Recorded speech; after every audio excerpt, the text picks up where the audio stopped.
Notimundo a la carta. Una opción para mantenerse informado. Con Gisela Bayona.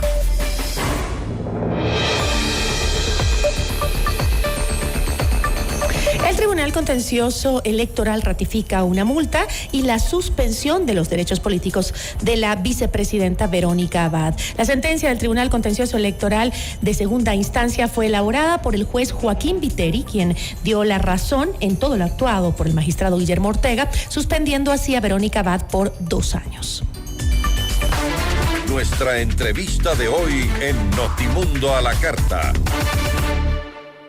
¿Qué implicaciones legales tiene la pérdida de derechos políticos de una vicepresidenta en funciones y electa por votación popular? ¿Y cuál será el proceso en una eventual reemplazo de sus funciones? Lo conversaremos con el abogado constitucionalista Ismael Quintana. Abogado, qué gusto, buenas tardes. Buenas tardes, Gisela, gracias por la invitación. Un saludo a la audiencia. Muchísimas gracias. Empecemos por un poco contarle a la gente cuáles son las bases constitucionales y legales para que el Tribunal Contencioso Electoral pueda suspender los derechos políticos de Verónica Abad. Bueno, cuando se aprueba esta Constitución, hace ya algún tiempo, se creó esta función electoral dividiendo las dos partes, lo administrativo y lo jurisdiccional, en dos órganos separados. La parte administrativa, la organización de los procesos electorales, queda en manos del Consejo Nacional Electoral, y se le encarga al Tribunal Contencioso Electoral la parte jurisdiccional, es decir, la administración de justicia electoral en esta materia. Y concretamente el 221 de la Constitución le entrega expresa competencia a este tribunal para juzgar la violación en general de la legislación electoral, pero sobre todo y específicamente el cometimiento de infracciones electorales que estén tipificadas evidentemente en la ley. Y bueno, ya luego usted tiene pues el famoso Código de la Democracia, donde a partir de las reformas de 2020 se incluye como infracción electoral el hecho de que una persona incurra en actos de violencia política o de género contra aquellas mujeres pues, que han decidido ingresar a la política, que ejercen cargos públicos y en general que tienen algún liderazgo, algún liderazgo con trascendencia política. Entonces, claro, este caso, esta decisión del contencioso electoral nace en este contexto en el que la canciller le presenta una denuncia electoral a la vicepresidenta de la República por supuestamente haber cometido en su contra la famosa violencia política de género. Pasa a la primera instancia, se le sanciona, Abad apela de esa sentencia y ayer pues el Pleno del Tribunal con voto de mayoría ratifica la sanción. Ahora, ¿considera usted que se ha respetado el debido proceso y la legítima defensa en esta decisión? Bueno, ella alega, o la defensa de Verónica Abad alega que en el trámite se han producido algunas violaciones al debido proceso, que no han habido las notificaciones o las citaciones para realizar algunas diligencias. Son alegaciones que se hacen ahí, pero finalmente pues el Pleno del Tribunal ha estimado que esas alegaciones no tienen fundamento y sobre la base de eso termina emitiendo la sentencia. Digamos, habría que buscar, revisar el expediente, propiamente el proceso, para ver si efectivamente lo que señala Abad o lo que señala la defensa de Abad es totalmente cierto. Ahora, de ser así, le queda abierta la posibilidad de impugnar las sentencias del Tribunal Contencioso Electoral mediante ¿Tiene alternativas legales todavía para apelar? Claro, primero le queda el recurso de aclaración y ampliación, que si bien no va a cambiar el contenido o el fondo de lo resuelto, es decir, que ella ha cometido actos de violencia política de género y propiamente los efectos de esa infracción, que son las sanciones, eso no va a cambiar, pero de algún modo pudiese servir para que el tribunal aclare, por ejemplo, cuál es el alcance y el sentido de la sanción de suspensión. Mientras tanto, ¿permanece todo igual o ella ya está suspendida? Es que va a seguir todo igual, insisto, porque aunque el tribunal... O sea, ¿cómo afecta la suspensión de sus derechos políticos en su cargo como vicepresidenta y si puede seguir ejerciendo sus funciones? A ver, como ayer decía el tribunal, tiene dos sanciones. Una sanción pecuniaria, tiene que pagar una multa de más o menos $14,000 y adicionalmente hay una suspensión de derechos políticos por un tiempo de 2 años que se va a empezar a ejecutar una vez que la sentencia cause ejecutoria. Causará ejecutoria cuando se despache, en este caso, el pedido de aclaración y ampliación, que yo le diría Sin temor a equivocarme, lo va a hacer la vicepresidenta. ¿Y eso tomaría qué? 5 días. Son 3 días para presentar el pedido y 2 días que tiene 3 días, no puede pasarse. Efectivamente, si no es extemporáneo. Entonces, una vez que se despache ese pedido de aclaración y ampliación o que Abad no agote ese pedido dentro de los 3 días, la sentencia va a causar ejecutoria. Efectos de eso en el tema derechos políticos, se va a tener que inscribir o registrar en el Ministerio del Trabajo el impedimento para desempeñar cargo público, y a partir de ese momento Verónica Abad no puede desempeñar durante los siguientes 2 años cualquier cargo en el sector público, y eso involucra, por supuesto, o incluye al cargo de vicepresidente de la República que actualmente está desempeñando. Entonces, es una medida que, si bien no implica propiamente una destitución o una remoción, en fin, una cesación en el cargo, sí tiene un efecto o un impacto en el ejercicio del cargo que hoy viene desempeñando Verónica Abad. Por eso es que, inscrita en el Ministerio del Trabajo esta inhabilitación para desempeñar cargo público, se va a producir inexorablemente una ausencia temporal por parte de Verónica Abad, debido ahora sí a una circunstancia de fuerza mayor. Esta pérdida de derechos políticos no equivale a una su destitución. No, de hecho, si usted revisa la sentencia escrita, que me parece que ya la habían colgado en la propia página del Tribunal Contencioso Electoral, es el propio tribunal el que aclara eso. Es decir, esta sentencia no implica... Pero sí un vacío de poder, como decía efectivamente, ahí el ministro de la Gasca. Yo creo que la vicepresidente Abad tiene una confusión ahí.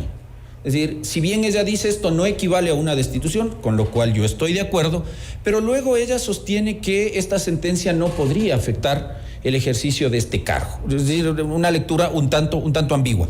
El Tribunal Contencioso Electoral declara, a mí me parece con total claridad, que esta sentencia no es destitución, porque la destitución solamente podría provenir... Tiene otro camino. ...por la Asamblea Nacional, mediante un juicio político, como además lo ha ratificado en jurisprudencia reciente la Corte Constitucional. Pero la suspende. Tenemos una suspensión. La suspensión no es una destitución, pero sí un impedimento para que el sancionado... Ella ejerza el cargo. Ejerza no solamente cargos públicos, sino que ella no puede durante los siguientes 2 años, por ejemplo, promover procesos de revocatoria del mandato, no puede votar, no puede ser elegida, no puede presentar proyectos de iniciativa popular normativa, no puede afiliarse o desafiliarse a organizaciones políticas, ni puede constituir organizaciones políticas, entre otros de los derechos que están establecidos en el artículo 61 de la Constitución, y entre los cuales evidentemente también se encuentra el derecho a ejercer cargo o función pública. Entonces, al tener una suspensión, lo que se produce es una inhabilitación para ejercer función pública. Como la señora Abad hasta este momento está ejerciendo la vicepresidencia de la República, una vez que el fallo causa ejecutoria, ella se ausenta temporalmente del cargo, porque ahora sí, como le decía hace un momento, podemos hablar propiamente de un caso de fuerza mayor. Las órdenes de autoridad competente lo son, y propiamente las sentencias, de tal manera que, producida la ausencia temporal por fuerza mayor en el caso de Abad, ahora sí se abre el camino para que el presidente de la República, al amparo del 150 de la Constitución, la pueda reemplazar con un ministro de Estado. O sea, si la vicepresidenta pierde sus derechos políticos, Noboa podría emitir un nuevo decreto para nombrar a un reemplazo temporal, o no tiene que seguir otro camino. No, tiene que ser ahora ese el camino. Ahora sí cabe un decreto, no para encargar la presidencia, evidentemente la Corte le dijo que eso no es posible, pero sí, obviamente, para designar un ministro de Estado, de los que integran su gabinete, que tendrá que reemplazarle a Verónica Abad en la vicepresidencia. En la vicepresidencia. Pero sí puede después encargarle a ese funcionario la presidencia, como dice. No puede haber un encargo de la presidencia, porque la Corte Constitucional, en esta sentencia 125-IN de este año, determinó que no es posible que el presidente delegue o encargue las funciones presidenciales debido a este estatus constitucional especial que tiene el presidente, porque la Corte dijo que cuando se produce un caso de ausencia temporal del presidente, la sucesión presidencial opera automáticamente. Es decir, que no se requiere de la emisión de ningún decreto para que, si usted es la presidenta de la República y yo soy su vicepresidente, si usted se ausenta porque, bueno, Dios no quiera, usted se enferma o pide una licencia porque se va de vacaciones, entonces en ese escenario automáticamente, dijo la Corte, el vicepresidente o quien ejerce las funciones de vicepresidente. Pero en ese caso sería el suplente. Evidentemente, ahora el escenario sería: Abad se ausenta del cargo debido a la suspensión de derechos políticos, el presidente de la República emite un decreto ejecutivo para nombrar un vicepresidente temporal o encargado ante la ausencia de Abad. Y si es que se produce un caso de ausencia temporal luego de Noboa, por ejemplo, porque decide pedir licencia para irse a hacer campaña electoral, producida esa circunstancia, automáticamente ese ministro que fue designado vicepresidente asumiría temporalmente la presidencia de la República mientras Noboa, supera la causa de ausencia temporal que lo motiva a alejarse del cargo, que podría ser una licencia, por ejemplo. Ok. Ahora, ¿cómo afecta esto a la institucionalidad de la vicepresidencia? No solo el hecho ahora de la sanción o el retiro de sus derechos políticos por el contencioso electoral, sino toda esta historia que viene desde el inicio de este gobierno. ¿Cómo afecta la institucionalidad de la vicepresidencia? Lo que pasa es que desde el retorno a la democracia, si usted revisa las relaciones presidente-vicepresidente, han sido conflictivas. Salvo muy pocos casos, yo le diría que el caso de Correa probablemente, y ahora sabemos por qué razones, en el resto siempre ha habido un conflicto. Es decir, hay vicepresidentes que han terminado los periodos de gobierno de sus presidentes. Hubo casos en los cuales ni siquiera se les permitió asumir la función. El caso de Rosalía Arteaga, por ejemplo, por un descuido, una imprevisión al momento de que se publicó en el registro oficial una reforma constitucional. Pero usted vio lo que pasó con Palacio y Lucio Gutiérrez, Noboa Bejarano con Yamil Mawad, ¿no es cierto? Febres Cordero, lo propio, incluso Rodrigo Borja llegó a tener con Parodi algunos episodios de desavenencias políticas. De tal manera que yo creo que esto nos va mostrando que aquí tenemos dos caminos de cara al futuro.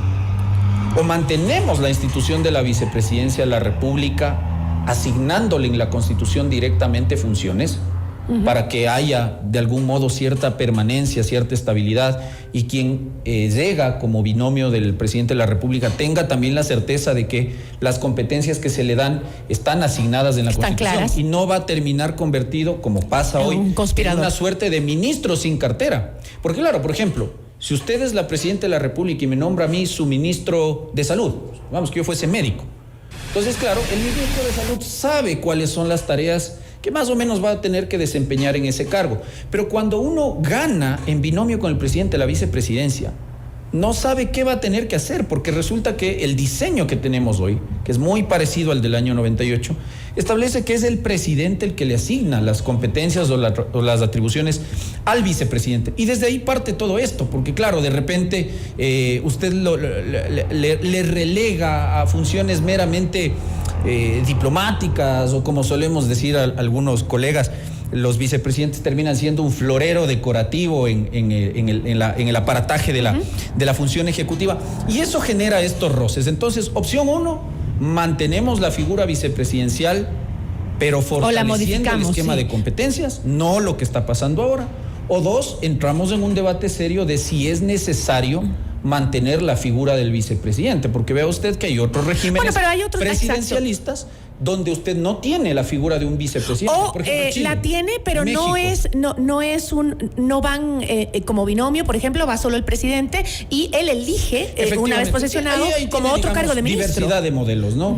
En el caso de Perú, usted no tiene uno, tiene 2 vicepresidentes, pero no son electos en el proceso por voto popular, sino que llega el presidente y, como usted dice, él designa. Entonces él lo puede retirar de la misma manera si no cumple con sus funciones, pero en este caso no, porque es electo por voto popular. Entonces, bueno, habrá que ver en algún momento si esa es una discusión que nos interesa. Ahora que hay uno de los candidatos que propone una constituyente, si vamos a ir a una constituyente, creo que este es un tema fundamental. Importantísimo para evitarnos lo que hemos vivido durante este año y medio, ¿no? Yo le agradezco muchísimo. A usted, Gisela. Nos acompañó Ismael Quintana, abogado constitucionalista. Notimundo a la carta. Información